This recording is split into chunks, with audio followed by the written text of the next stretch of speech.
NASA का एक spacecraft जिसमें 3 एस्ट्रोनॉट्स मौजूद थे, चांद पर लैंड करने के बिल्कुल करीब ही था कि अचानक एक ऐसा वाकया हुआ जिसका किसी को भी अंदाजा नहीं था। ये स्पेसक्राफ्ट अर्थ से 3,22,000 किलोमीटर दूर स्पेस के ऐसे हिस्से में था जहां तक पहुंचने में इनको पूरे 3 दिन लग चुके थे। स्पेसक्राफ्ट के मेन ऑक्सीजन टैंक में कोई खराबी हुई और वो एक जोरदार झटके से फट चुका था। ये ऑक्सीजन टैंक अंदर बैठे एस्ट्रोनॉट्स को ऑक्सीजन फराहम कर रहा था, यानी एस्ट्रोनॉट्स अब समझ चुके थे कि उनके बचने का अब कोई चांस मौजूद नहीं है। केबिन में अब सिर्फ 15 मिनट जिंदा रहने का ऑक्सीजन बचा था और जाहिर है इतने कम टाइम में वापस अर्थ तक पहुंचने का भी कोई चांस नहीं था। ज़ेम टीवी की वीडियोस में एक बार फिर से खुशामदीद। नाजरीन, स्पेस में रोबोट्स को भेजना ही नासा के लिए काफी मुश्किल टास्क होता है, लेकिन स्पेस में जीते जागते इंसानों को भेजना और फिर उनको सही सलामत वापस अर्थ तक लाना एक ऐसा मिशन होता है जिसमें अगर छोटी सी भी गलती हो गई तो सालों की मेहनत के साथ साथ इंसानी जान भी खोने का डर लगा रहता है। चाहे कोई भी स्पेसक्राफ्ट हो, वो स्पेस में एस्ट्रोनॉट्स को सूरज से निकलने वाली जानलेवा रेडिएशन से बचाने के साथ साथ उनको अर्थ जैसा एटमॉस्फेयर भी फराहम करता है ताकि वो अंदर जिंदा रह सकें। प्रेशराइज्ड केबिन्स जिनमें ऑक्सीजन फराहम करने के लिए ऑक्सीजन टैंक्स भी लगे होते हैं और केबिन से कार्बन डाइऑक्साइड खत्म करने के लिए स्पेशल फिल्टर्स भी लगे होते हैं। अगर किसी भी वजह से स्पेस में कोई हादसा पेश आए तो स्पेस क्राफ्ट के साथ साथ उसके अंदर बैठे एस्ट्रोनॉट्स हमेशा हमेशा के लिए काले आसमानों में खो जाएंगे, जिनको वापस लाना किसी के लिए भी पॉसिबल नहीं होगा। लेकिन आपको ये जानकर हैरत होगी कि ऐसा ही एक हादसा अप्रैल 1970 में अपोलो 13 पर पेश आया था। ये एक सच्ची कहानी है जो किसी साइंस फिक्शन स्टोरी से हरगिज कम नहीं है। इस मिशन से 1 साल पहले यानी 1969 में अपोलो 11 चांद पर कामयाबी के साथ लैंड कर चुका था और नील आर्मस्ट्रॉन्ग वो पहला शख्स था जिसने चांद की जमीन पर कदम रखा था। अपोलो 11 के बाद अपोलो 12 का मून मिशन भी कामयाब हो चुका था, लेकिन अब बारी थी अपोलो 13 की, जिसका मेन मकसद चांद पर मजीद एक्सप्लोरेशन करना था। अपोलो 13 को चांद के एक ऐसे हिस्से में लैंड करना था जहां किसी एस्ट्रॉइड के गिरने की वजह से बहुत बड़ा गड्ढा बना हुआ है और चांद के इस हिस्से को फ्रा मैरो कहा जाता है। इस मिशन के कमांडर जेम्स लॉवेल थे, जबकि इनके साथ 2 मॉड्यूल पायलट जॉन स्वाइगर और फ्रेड हेज भी थे।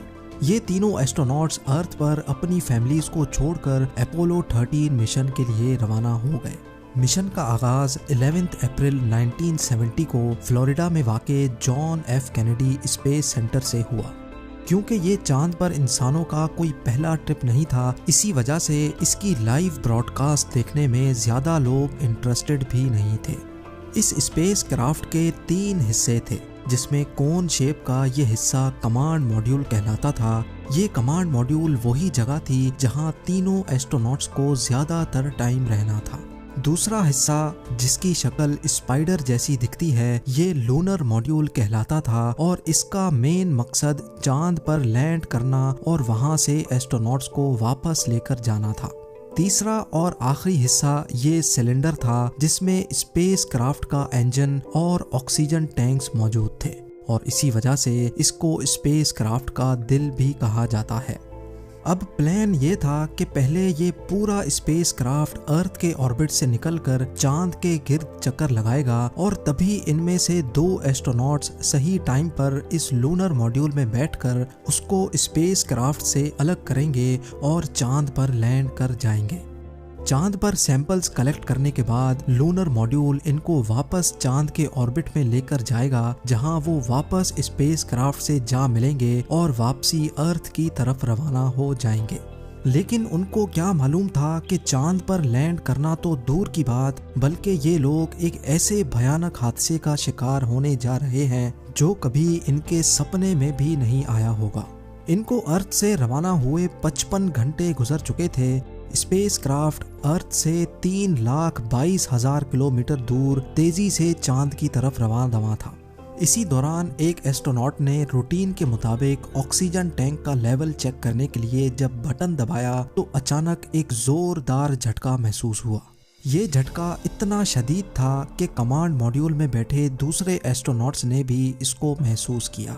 क्योंकि मॉड्यूल पायलट फ्रेड हेज की मजाक करने की आदत थी, इसी वजह से पहले सबको यही लगा कि शायद इसने फिर से कोई मजाक किया है। लेकिन इस बार फ्रेड हेज भी दूसरे 2 एस्ट्रोनॉट्स की तरह हैरान और परेशान था। अभी वो कुछ और सोचते कि तभी मास्टर अलार्म लाइट और electrical power failure light blink करना शुरू हो गई। मालूम पड़ा कि 2 इलेक्ट्रिकल वायर्स के मिल जाने की वजह से ऑक्सीजन का एक टैंक पूरी तरह से ब्लास्ट हो चुका है। मिशन कमांडर ने फौरन इस वाक़े की खबर अर्थ पर मौजूद नासा के मिशन कंट्रोल को दी। ये खबर मिलते ही नासा के मिशन कंट्रोल में जैसे अफरा तफरी सी मच गई, क्योंकि नासा के इंजीनियर्स को अच्छी तरह इल्म था कि ऑक्सीजन टैंक फट जाने के इंतहाई खौफनाक नताइज हो सकते हैं। 1-2 मिनटों के बाद जब मिशन कंट्रोल ने स्पेस क्राफ्ट से रियल टाइम डाटा निकाला तो मालूम पड़ा कि ना सिर्फ स्पेस क्राफ्ट में एक ऑक्सीजन टैंक फटा है, बल्कि दूसरा ऑक्सीजन टैंक भी तेजी से खाली होता जा रहा है। इसके साथ साथ 3 में से 2 इलेक्ट्रिकल सप्लाईज भी फट चुकी हैं, जो कि स्पेस क्राफ्ट को चलाने का अहम तरीन जरिया थी। एक ही वक्त में इतने ज्यादा मसलों को हैंडल करना मिशन कंट्रोल के लिए हद से ज्यादा मुश्किल था। दूसरी तरफ स्पेस क्राफ्ट में मिशन कमांडर जेम्स लोवेल ने जब खिड़की से बाहर देखा तो उसको सर्विस मॉड्यूल में से कोई गैस लीक होती दिखाई दी। ये ऑक्सीजन गैस थी जो दूसरे और आखिरी ऑक्सीजन टैंक में से लीक हो रही थी। इस वक्त तक तीनों एस्ट्रोनॉट्स को अच्छी तरह इल्म हो चुका था कि वो एक बहुत बड़े मसले में फंस चुके हैं। अब कंडीशन ये थी कि इनकी लाइट्स भी ऑफ हो चुकी थीं, इनके पास पीने का पानी भी नहीं था, इनका सिर्फ आखिरी पावर बैकअप बचा था और लगे हाथ जो सांस ये लोग ले रहे थे वो भी आखिरी और लीक शुदा ऑक्सीजन टैंक से आ रहा था। इन मसलों के साथ साथ एक और भयानक मसला भी था। जी हाँ, ब्लास्ट की वजह से पूरा एयरक्राफ्ट अपनी डायरेक्शन चेंज कर बैठा था। इसका मतलब ये था कि अगर इन्होंने फौरन अपनी डायरेक्शन सही नहीं की तो ये हमेशा हमेशा के लिए डीप स्पेस में गुम हो जाएंगे। लिहाजा इनको सबसे पहले अपनी डायरेक्शन ठीक करनी थी। दूसरी तरफ ये खबर पूरी दुनिया में फैल चुकी थी। वो तमाम टेलीविजन नेटवर्क्स जो इस मिशन को इम्पोर्टेंस ही नहीं दे रहे थे, वो अब अपोलो 13 पर होने वाले हादसे को रिपोर्ट कर रहे थे। एस्ट्रोनॉट्स की फैमिलीज के साथ साथ पूरी दुनिया इस अफसोसनाक खबर को देख रही थी। वक्त तेजी से गुजरता जा रहा था। ब्लास्ट को अब पूरा 1.5 घंटा गुजर चुका था। दूसरे ऑक्सीजन टैंक में अब सिर्फ इतना ऑक्सीजन बचा था कि अगले 15 मिनट तक वो कमांड मॉड्यूल को ऑक्सीजन सप्लाई कर सकेगा। इसी मौके पर नासा के मिशन कंट्रोल ने ये फैसला किया कि एस्ट्रोनॉट्स को कमांड मॉड्यूल से निकालकर लूनर मॉड्यूल में शिफ्ट किया जाए। खुशकिस्मती से लूनर मॉड्यूल में उसकी अलग ऑक्सीजन सप्लाई थी, लेकिन मसला ये था कि वो एक छोटी सप्लाई थी और सिर्फ 2 एस्ट्रोनॉट्स के लिए डिजाइन की गई थी। पर क्योंकि और कोई ऑप्शन तो था नहीं, इसी वजह से यही कदम उठाना पड़ा। तीनों एस्ट्रोनॉट्स लूनर मॉड्यूल में चले तो गए, लेकिन ये इन तीनों को कब तक जिंदा रख सकेगा, ये जानने के लिए नासा के इंजीनियर्स जमीन पर रियल टाइम कैलकुलेशंस कर रहे थे। कैलकुलेशन से पता चला कि लूनर मॉड्यूल 3 एस्ट्रोनॉट्स को अगले 2 दिनों तक ऑक्सीजन सप्लाई कर सकता है। लेकिन असल सवाल अभी तक वहीं मौजूद था कि आखिर ये तीनों वापस अर्थ तक कब और कैसे लाए जाएंगे। ये वो सवाल था जिसका जवाब अभी तक किसी के पास भी नहीं था। अपोलो 13 को अर्थ तक वापस लाने के लिए नासा के पास 2 ऑप्शंस मौजूद थे। पहला ये था कि मेन इंजन को इस्तेमाल करके पूरे स्पेस क्राफ्ट को अर्थ की तरफ लाया जाए, लेकिन क्योंकि ये मेन इंजन भी सिर्फ आखिरी फ्यूल सोर्स पे चल रहा था, इसी वजह से इंजीनियर्स को खदशा था कि रास्ते में ही ये इंजन भी कहीं बंद ना हो जाए। दूसरा ऑप्शन था कि चांद की ग्रेविटी को इस्तेमाल करके स्पेस क्राफ्ट को अर्थ तक धकेला जाए, जिसमें काफी कम पावर इस्तेमाल होगी। नासा मिशन कंट्रोल ने ये दूसरा ऑप्शन चूज तो किया, लेकिन इसमें भी एक मसला था। जी हाँ, वो मसला ये था कि जब स्पेसक्राफ्ट चांद की ग्रेविटी को इस्तेमाल करके पूरा एक गोल चक्कर लगाकर आएगा, तब उसको चांद के ऑर्बिट से निकालकर अर्थ की तरफ धकेलना होगा, और ये काम करना होगा लूनर मॉड्यूल के इंजन की मदद से। लूनर मॉड्यूल का इंजन, जो कि सिर्फ चांद से टेक ऑफ करने के लिए डिजाइन था, उससे ये काम पहली बार लिया जाना था, जो कि काफी ज्यादा रिस्की था। लूनर मॉड्यूल के रॉकेट्स को किस पॉइंट पर और कितनी देर के लिए चलाया जाएगा, ये कैलकुलेशंस भी इतनी आसान नहीं थी। इन कैलकुलेशंस में छोटी सी भी गलती एक बहुत बड़े हादसे को दावत दे सकती है। अर्थ पर नासा के मिशन कंट्रोल ने ये सारी कैलकुलेशंस करके एस्ट्रोनॉट्स को भेजी, और लूनर मॉड्यूल में बैठे एस्ट्रोनॉट्स ने वही किया जैसा उनसे कहा गया था।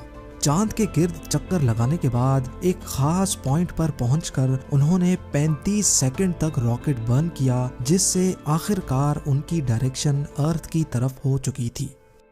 पूरे 2 दिनों के बाद स्पेसक्राफ्ट 32,000 किलोमीटर्स पर आवर की स्पीड से चलता हुआ अर्थ के काफी करीब पहुंच चुका था, और अब इनको काफी मुश्किल तरीन चीज का सामना करना था। वो मुश्किल चीज ये थी कि अर्थ के एटमॉस्फेयर में दाखिल होने से पहले इनको लूनर मॉड्यूल छोड़कर वापस कमांड मॉड्यूल में जाना था, क्योंकि सिर्फ कमांड मॉड्यूल ही इस काम के लिए बनाया गया था। लिहाजा अपने स्पेस सूट पहनकर वो कमांड मॉड्यूल में गए, जहां सारे कंप्यूटर्स बंद पड़े रहने की वजह से वहां का टेम्परेचर फ्रीजिंग पॉइंट से भी नीचे जा चुका था। अर्थ में एंट्री के लिए उन्होंने खुद को लूनर और सर्विस मॉड्यूल से अलग कर दिया। नासा के मिशन कंट्रोल और पूरी दुनिया के लोगों का सांस रुका हुआ था, क्योंकि अब वो वक्त काफी करीब आ चुका था जब बगैर कंट्रोल्स के ये लोग अर्थ में वापस एंटर होने जा रहे थे। एंट्री के वक्त गरमाइश की वजह से पूरे 3 मिनटों तक उनसे राब्ता टूटा रहा। जब 3 मिनट के बाद भी उनका कोई जवाब नहीं आया, तो सबको यही लगा कि शायद एस्ट्रोनॉट्स जान की बाजी हार बैठे हैं। लेकिन फिर अचानक वही हुआ जिसका सबको इंतजार था। उन्होंने रेडियो पर अपनी खैरियत का पैगाम भेज दिया। अर्थ के एटमॉस्फेयर में एंटर होते ही उन्होंने अपने पैराशूट खोल दिए थे, जिसको अब टेलीविजन पर भी दिखाया जा रहा था। एस्ट्रोनॉट्स की फैमिलीज के साथ साथ हर शख्स ये मंजर देखकर जश्न मना रहा था। आखिरकार पूरे 5 दिनों के बाद 17 अप्रैल को उनका मॉड्यूल पैसिफिक ओशन में जा गिरा, जहां से उनको फौरन रेस्क्यू कर लिया गया। उम्मीद है जेम टीवी की ये वीडियो भी आप लोग भरपूर लाइक और शेयर करेंगे। आप लोगों के प्यार भरे कमेंट्स का बेहद शुक्रिया। मिलते हैं अगली शानदार वीडियो में।